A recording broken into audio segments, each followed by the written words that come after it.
Greetings everyone, this is your host Graham Hayslip. We're here at Belmont Middle School on Saturday, August 12th, 2012 at the Belmont 10 mile famous race. I'm going to show you a few clips in this video, important parts of the race. See if you're not interested in coming in future years. Be interviewing some of the athletes here to get an idea of why they run it every year. So let's get started. We'll do one quick word from the athletes here. Nick Rindu, why do you run this race every year? Why do you put yourself through this? So what else do I have to do? Sean, any words for the fans at home? I'm sorry, but I'm gonna suck. Brendan? I'm trying not to die.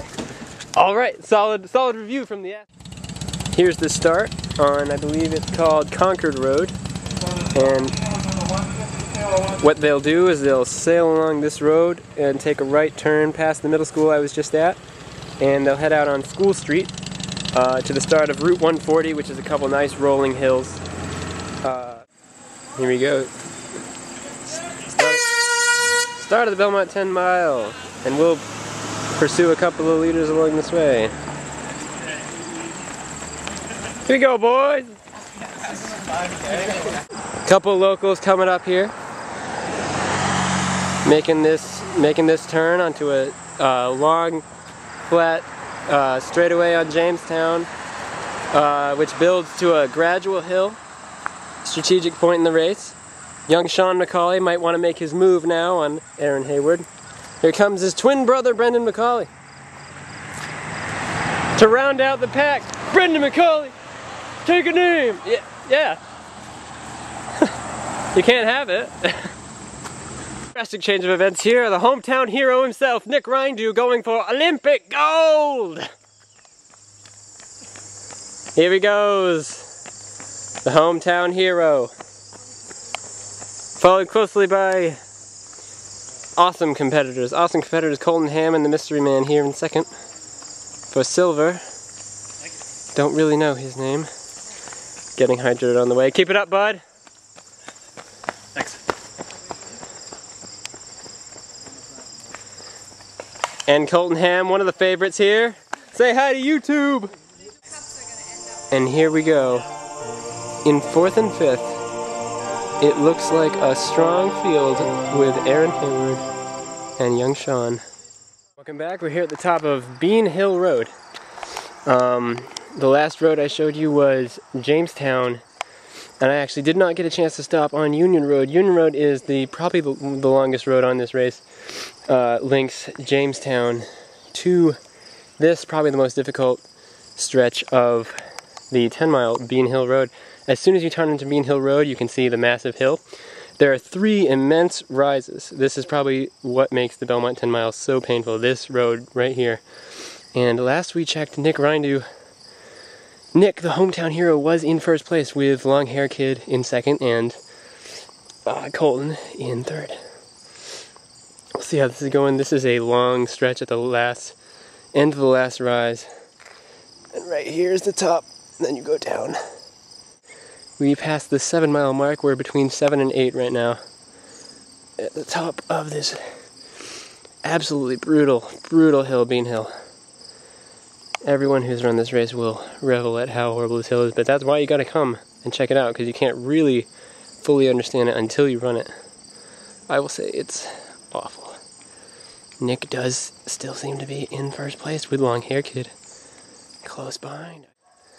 Cresting the top of Bean Hill, it's Nick! There is Colton.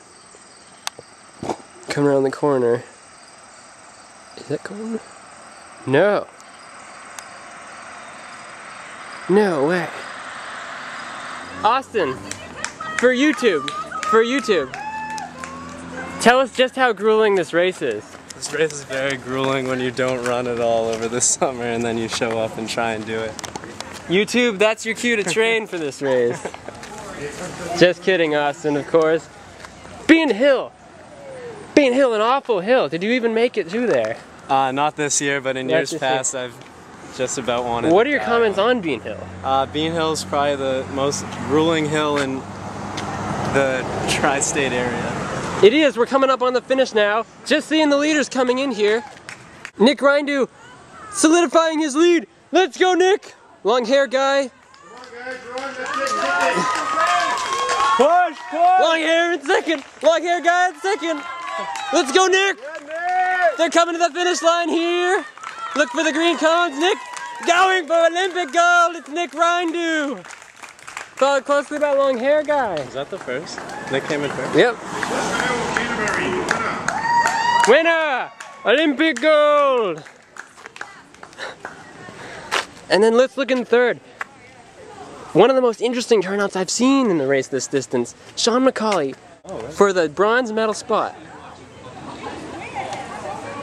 We know that Nick Rindu has solidified gold by the sign, and it's Sean McCauley! Sean McCauley followed by Hayward. This is one position I would not want to be in. Ever. He gets pursued just like at the finish of a 10-mile race by Aaron Hayward. There's the gold medalist cheering on his teammate. Push! Here's the hometown hero. Here's the hometown hero, Sean McCauley. Coming into the finish for the bronze medal. We've got Sean McCauley lightning with those green shoes to match the green cones at the finish. And a bronze medal finish, followed closely by Aaron Hayward at 1:07. Can you believe it? This is the World Championships for the Belmont 10 Mile. The annual World Championships. These are the last. And the gold medal champion going on with his water bottle, hydrating as we all should. The triumvirate of Brendan, Sean, and Nick is truly a force to be reckoned with at this the World Championships of the 10 mile. They had a good trifecta going on at the beginning of the race. Nick took out the pace in true Tim Gershon style today. Here we go. We've got movement. It's the 5th place finisher. It looks like Colton Ham with the white shades, followed by a police car. Typical. But he's got Colton Ham in his sights. Will he use the Brendan McCauley roar of rage to increase his speed for that final kick? Here we go, Colton Ham! And here we go, Brendan McCauley! Rounding out the field. Rounding out the field at the World Championships of the Belmont 10 Mile. Post-race thoughts from the gold medalist? I love you, Graham. Well, Graham pushed me to the win. I give all my credit to Graham Hayslip. That's what we've got from the gold medalist here. Let's go here to the reigning champion from last year. How do you feel about your performance today, Colton Ham? It was rough. It was a rough. Any thoughts from the bronze medalist? It went better than I thought, and I didn't puke, so that's a plus. The gold medalist just wanted to walk out there, probably puke and come back.